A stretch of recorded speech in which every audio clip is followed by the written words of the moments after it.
జీ5 app download చేసుకుని పూర్తి ఎపిసోడ్లని ఉచితంగా చూడండి. ప్రశ్నిస్తే పర్వాలేదు, విసిగిస్తేనే మీ మీద మీకే అనుమానం వస్తుంది. ఆతృతతో అడిగింది స్వామి, మిమ్మల్ని పరీక్షించాలని కాదు. చెప్పండి, ఎవరతను? మగాడు. మగాడని మేమే చెప్పాం కదా ఆంటీ, ఈయన చెప్పడం ఏంటి? మూర్ఖురాలా, శ్రద్ధగా వింటే అర్థమవుతుంది. కోప్పడకండి స్వామి, కొంచెం అర్థమయ్యేలా చెప్తే సెలవు తీసుకుంటాం. నువ్వు కన్న కొడుకు వల్లభ మగాడా? నువ్వు పెంచిన కొడుకు విశాల్ మగాడు, అంటే జయపురుషుడు. ఏదైనా సాధించగల సత్తా ఉన్నవాడని అర్థం. ఇంకేం సాధించబోతున్నాడు స్వామి? అందలమెక్కలేడు తిలోత్తమ. ప్రాణగండంతో పాడి ఎక్కే అవకాశం ఉందని చెప్తున్నాను.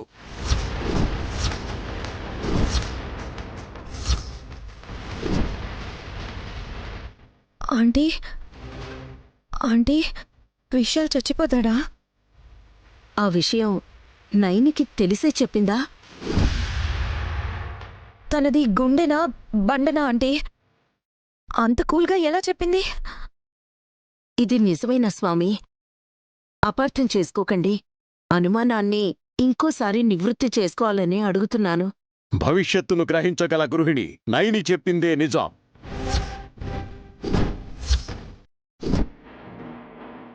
ఆ గండం ఎలా వస్తుంది స్వామి? ప్రాణాపాయం ఎలా రాబోతోంది? ఆంటీ,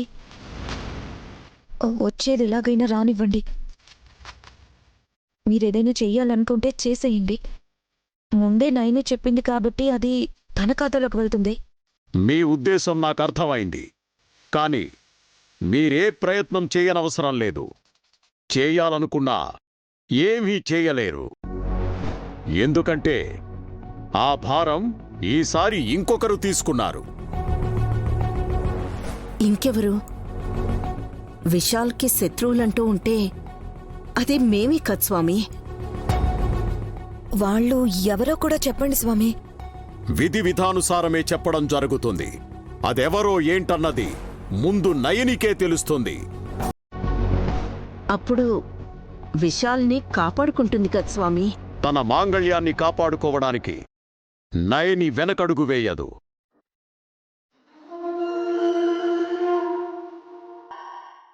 ముందుకు వేసే అడుగులు తడబడేలా చేసే మీలాంటి వాళ్ళు ఉంటారే తప్ప తను దేన్నైనా ఎదుర్కోగలదు. చాలు స్వామి, ఈ మాత్రం చెప్పారు కదా. ఇక మా దారి మేము చూసుకుంటాం. ఉంటాను స్వామి. కసి పద.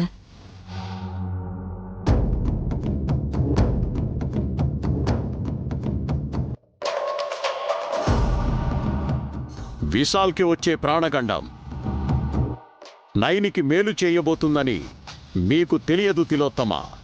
అదే విధి ఆడే వింత నాటకం.